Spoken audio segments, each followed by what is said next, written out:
Hello, my name is Daryl Posey, and this week I'm going to be discussing Betsy Ross, and in particular, the article that we read for this week's reading.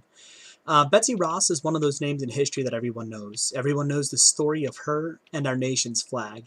And as stated by Laurel Thatcher Yorick in the story, or it is a story that is as unbelievable as George Washington and his escapades cutting down the cherry tree as a child.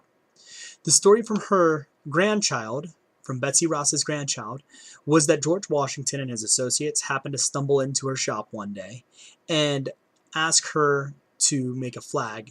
They saw the rough draft of the flag, and in a moment of genius, she created the five-pointed star, put it all together, and within days had a prototype made. Um, Throughout history, this story has been told by everyone in schools, universities, books, although historians have many times called it false without like straight up calling people a liar. They said, oh, it's not proven, all we have is oral history from her family and things like that. So all the real proof is that Betsy Ross was a two-time divorced spinster who created flags for the Navy in 1977. In all honesty, the real story of Betsy Ross isn't what's important. What is important is that this unremarkable woman found a spot in history. In a time when we see all the founding fathers, they did all these heroic things. They were these great people with great thoughts and great things that they did.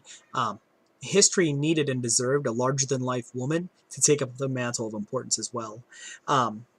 So to have Betsy Ross creating our nation's symbol, the very symbol of our nation, is incredibly important, and to do so at the behest of the man who's seen as the greatest man to ever live in the United States, the greatest man to lead this country, George Washington, is quite incredible in itself. One of the websites I found tries to lead credence to the belief, to the tale of Betsy Ross. It discusses that even though it wasn't witnessed at the time, it might have been witnessed by people who were around. It may not be as widespread as the Declaration of Independence or the Winter Valley Forge, but it was passed down in tradition by people who were there. And the site says that it can't be proven conclusively, but that the evidence is compelling and believable, at least to them. So whether or not you believe Betsy Ross actually created the first flag at the behest of Washington, one thing is for certain. The Betsy Ross House gets almost as much attention as the Liberty Bell. So it's still a big deal to everyone in this country. That says something. People love the story, they love the woman, and they love who we think she was. It is something that unifies everyone in this country, the creation of the symbol of our freedom, the flag of the United States.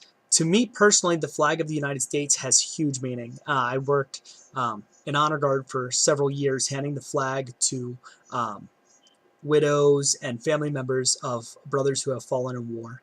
And the story of Betsy Ross just makes it all the more magic. It adds more to the story. It makes it a symbol worth having. It's a symbol that means hope and freedom and acceptance. Anyway, guys, thank you very much for listening to me. I hope you guys have a wonderful evening, and I look forward to discussion on this post. I will talk to you guys soon. Thank you much.